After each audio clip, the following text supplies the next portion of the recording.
title of his talk is How to Reclaim Your Lost Psychic Powers. Wow, exciting. Everyone, big round of applause for Dr. Steve Simpson.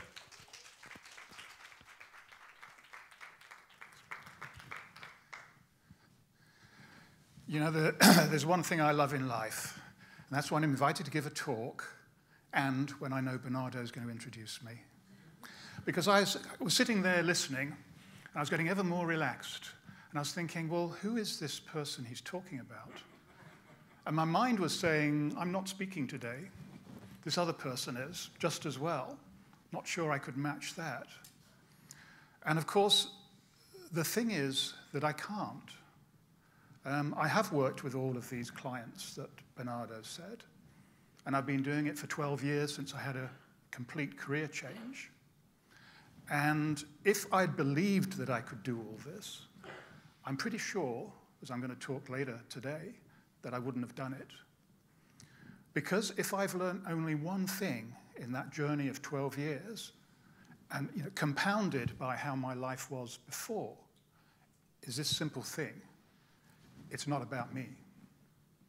If it was up to me, we'd be in trouble right now, because it's not. I used to think that it was. I used to think that I had to prepare stuff before I went on stage and sweat about it for at least 2 weeks. And that the amount of sweating I would do would depend on how many people. If it was 3 people, that's not a sweat. I can talk to 3 people in a pub quite easily and regularly practice that.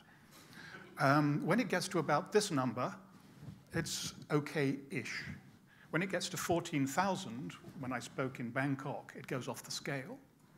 And I didn't know where to start that talk. As it happened, there's always something that comes to my rescue. When I was in Bangkok, I lost my wallet. I was checking out of the hotel, couldn't find my wallet. And everybody was really apologetic and everything. And then I was getting on the bus to go and give my talk, and a little guy comes running after me. He's got my wallet in his hand.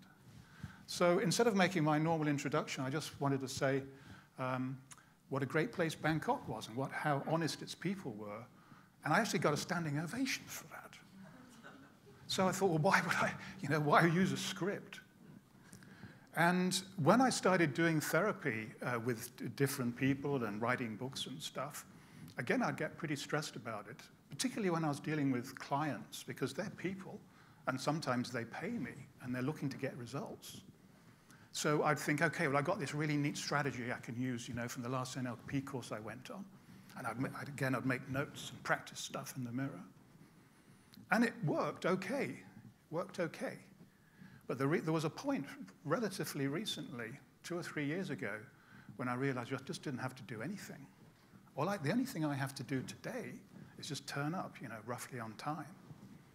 And all I have to do is listen to Bernardo's introduction, because I'm going to get some ideas on what to talk about. The most useful thing, he gave me the title, How to Reclaim Your Lost Psychic Powers. I think I made that up pretty quickly. But whether you're NLPers or not NLPers, what is there in that title? How to Reclaim Your Lost Psychic Powers. There's something behind those words. What do you think it might be? There's no right or wrong answers here, by the way. It's assumed you have some. Exactly. It's that one word, reclaim. And I don't know where that came from. I said, just put that in. So there we are. That's one word in the title. And that's exactly what I'm going to talk about. Because these things, we all have psychic powers right now. And I'm going to explain why that is. Some of you will know this already. Some of you in this room, I know, have already told me you've got advanced psychic powers. Well, all of you have got some. They're hiding. And over the next few minutes, we're going to dig them out, or I'm going to die trying. And I don't have a pension. I knew I should have signed that form. I thought I was going to live forever. And I still intend to.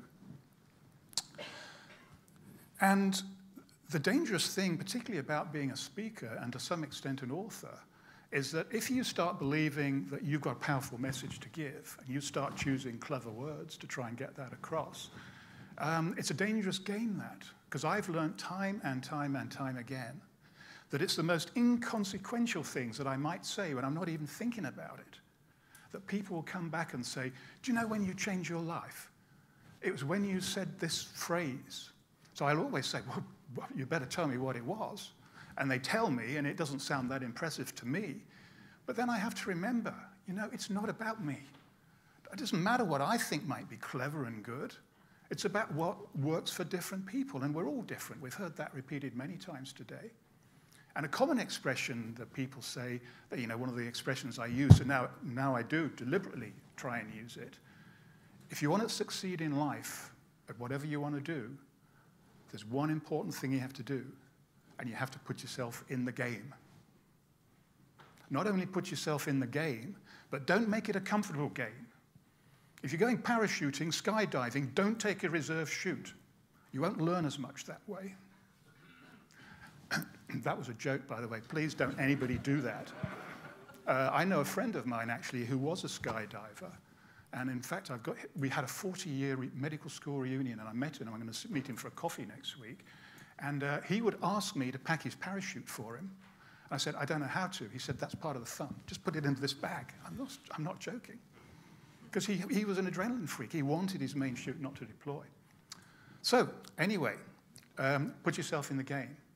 And the good news is that you people have, because you're here. You saw the agenda. You didn't know what you were going to get. You probably didn't know most of the speakers. You didn't know who was going to be here. But you're here. And I think you've already got quite a bit of stuff. And I'm hoping that I or somebody else can give you a little bit more before we go away. Psychic. A bit of history for you. You love history, aren't you? Open your eyes, everybody. This is a history lesson, not like my history teacher. 10 million years ago. Sound a long time? Yeah, long time. It's not a long time, because I'm talking about evolution here. 10 million years. That is how long people roughly like us have been shambling around the planet. And about 1 million years ago, we started to look more like we do now, and we started to learn how to fight and kill people. We killed the Neanderthals, but not for quite a long time. It was only about 30,000 years ago we got rid of all of them, and funnily enough, people can now have genetic testing, and some people have still got Neanderthal germs, so we weren't always fighting them. Sometimes we were being a little more kinder than that to each other. So they live on, and we didn't talk. We didn't communicate. We lived in small tribes.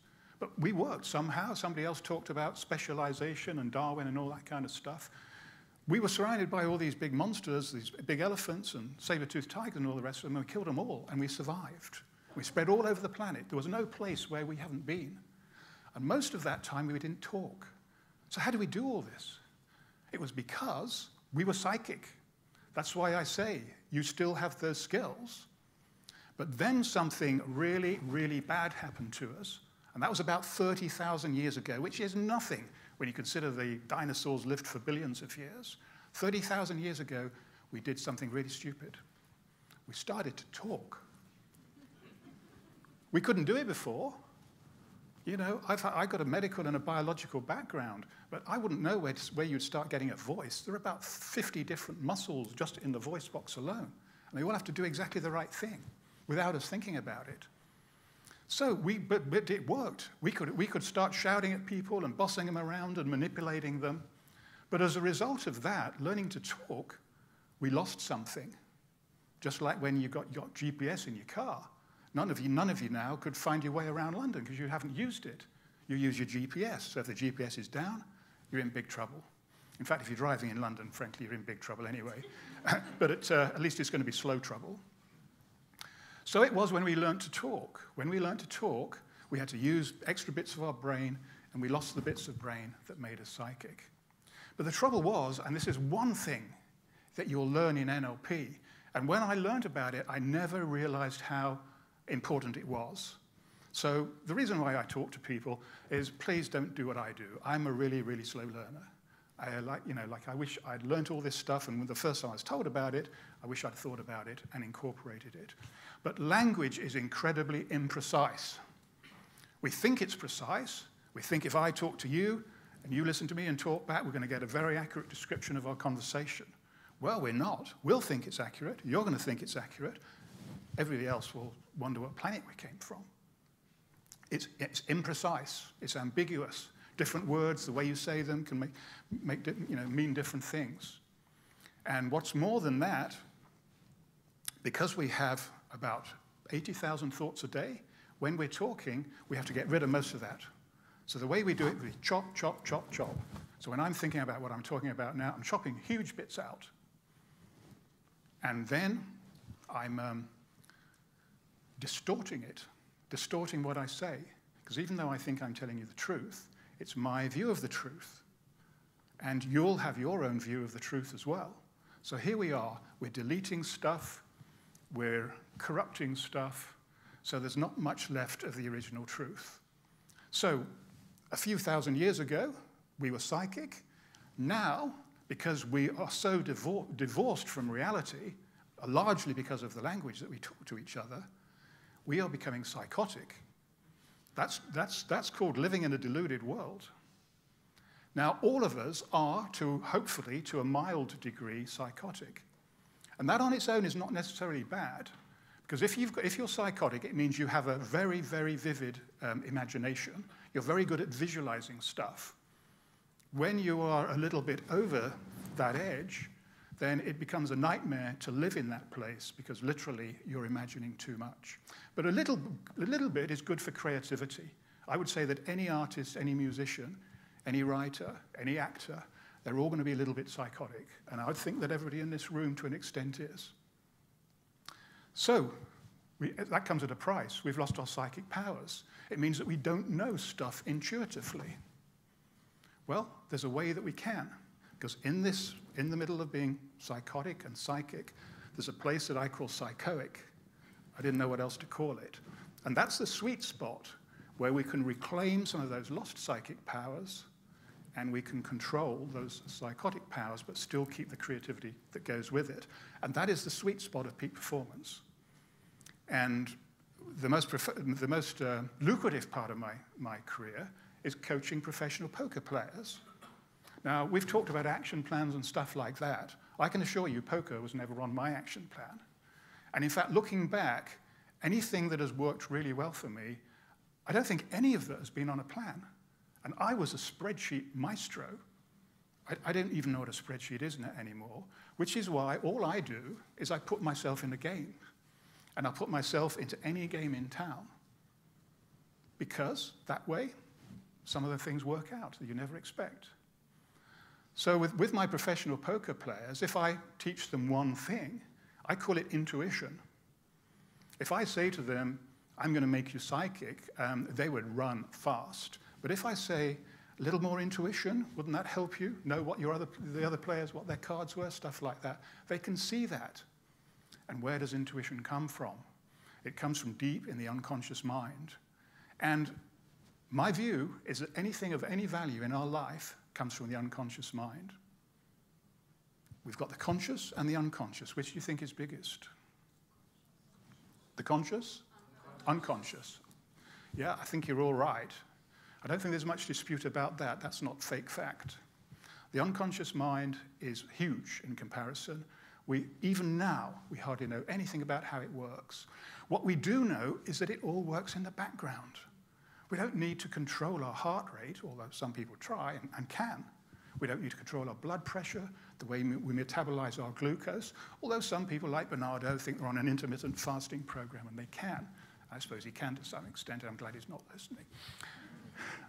So that is our unconscious. So when my poker players start tapping into that, they start to get ideas about stuff when they're playing poker. And they ring me up. They never ring me up when they've done well. Even when they've won a tournament, they forget they have a coach. They know they have to pay me a little bit. But when they are losing, that's when they contact me. It's always an emergency. And they always want to tell me about a big hand they've lost. So even though my knowledge of poker is pretty minimal, I tell them to describe it all to me. You know, it lets their anger out, and I'm just listening, nodding. Oh, Yeah. And then I say, can I say something? Oh, yes, of course, I didn't mean to talk so much. I said, that's okay.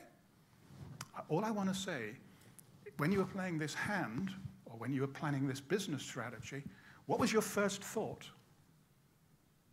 And they would always say something like, I thought the guy was bluffing. I didn't think he had much.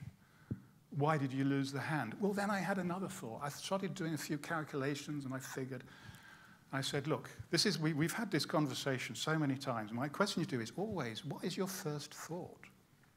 And I was giving this talk, and a teacher came up afterwards and said, he said, you're absolutely right what you said about intuition, because my job as a teacher is to supervise the kids when they're having their exams.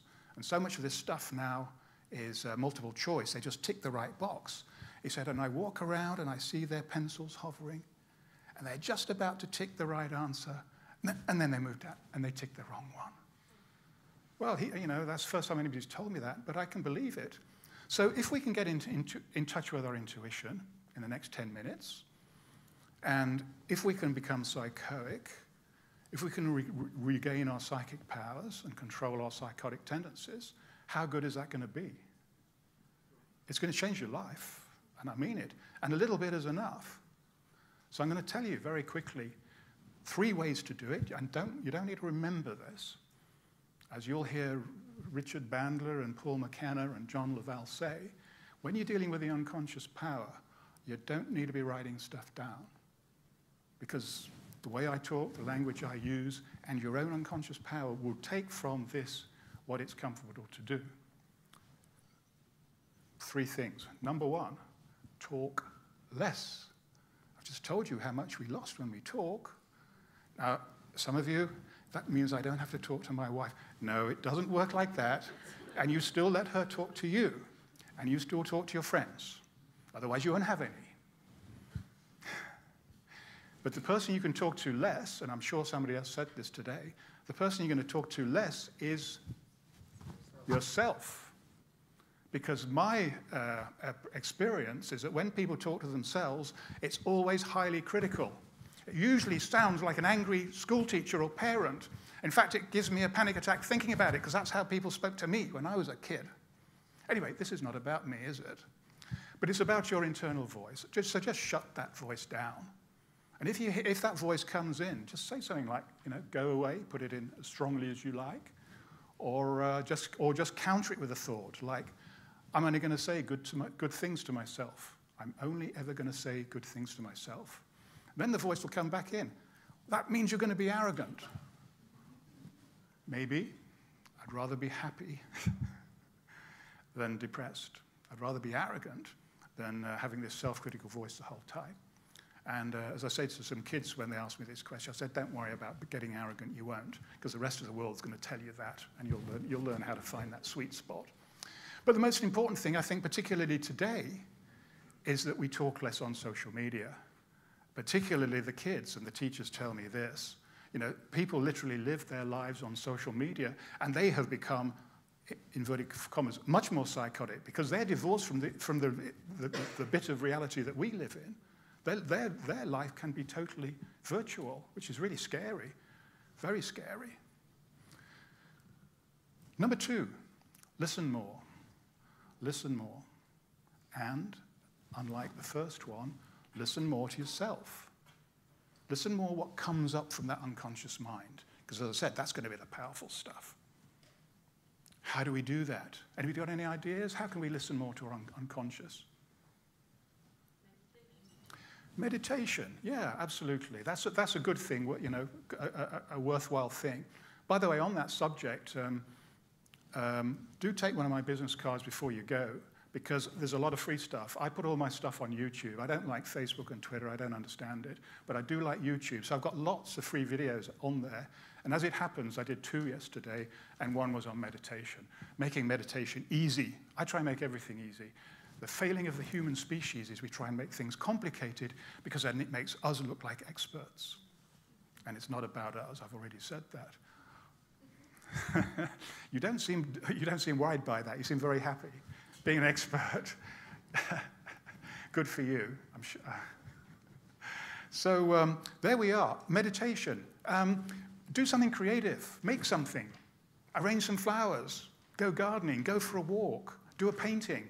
And it doesn't matter how bad you think those things are, because once again, it's not about you. It's just whether you like doing it. Who cares what other people think? If you write a book, you would never write it if you thought, what are people going to think?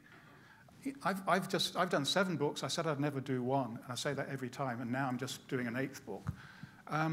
But I'm not doing it, really. If I was worried about what other people were going to say, I wouldn't do it. I'm just doing it because I enjoy it. I enjoy writing it. The bit I don't enjoy is when you have to edit it and chop stuff out. But anyway, there we go. Somebody else can do that job. So listen more. Yeah, find that quiet place in your mind. That's what we all search for, a quiet place in our mind, because there the truth will speak. And the third thing, which is by far the most important, and if you can do this even a little bit, there's no question that you're going to become psychic again. And I alluded to it in my introduction. Let go of ego. Just remember, it's just not about you. And how do you do that? You're probably thinking. Best suggestion, get yourself on the space program and become an astronaut.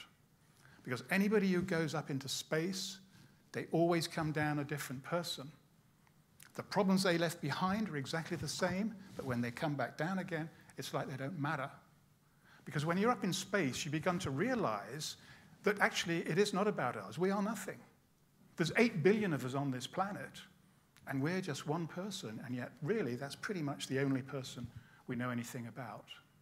We might know 3 or 4 or 5 or 6 other people, so it's not about us. So what difference does this make?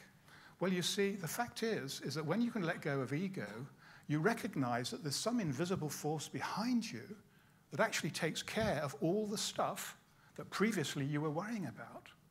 Like when I'm dealing with a client, all I have to do is just listen to what they say. You know, my consultations are 45 minutes, and I can get to 44 minutes, and I still haven't got a clue what's going on.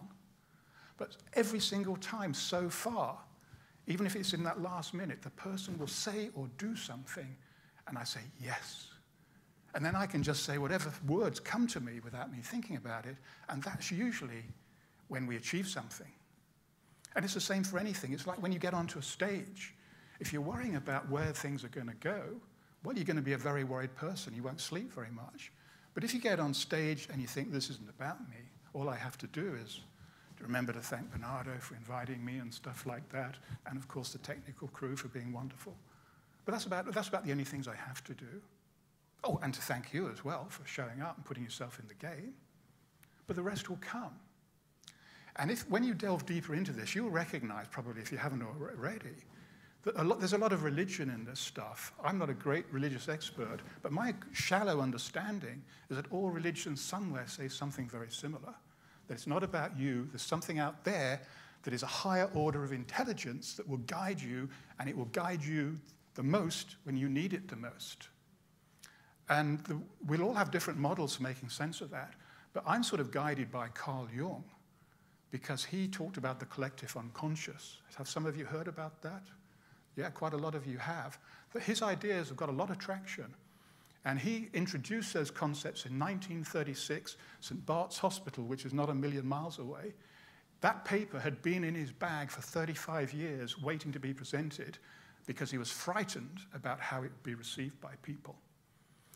And he actually made a speech about what was happening in Nazi Germany in 1936. He said, who would believe what is happening? Because these are archetypal remnants of behavior. The German soldiers were marching like Romans did. They had the flags like Romans did, and many other things, and the ceremonies and all the rest of it. And millions of Germans were following this cause because there was something resonating inside them. Now, what Jung didn't know then is back to evolution. We have genes that go right back to when we were lizards. Parts of our brain are like lizards, and that's why it's called the reptile brain sometimes. We've just evolved and put more and more layers on. But this connection that we all have, which is there, which is intangible, it does exist and it helps so many people. Does that sound good? All you have to do is believe that, or believe part of it. Just know that it's there when you need it. I was going to say, sadly, most people don't know this until they really do need it. But if you can kind of find it before things get that bad, you'll be ahead of the game there. So I've got time for like one question, if anybody really wants to. Anybody a burning question? Please. No, Lizard. Okay, well, you know, that's a good word to resonate.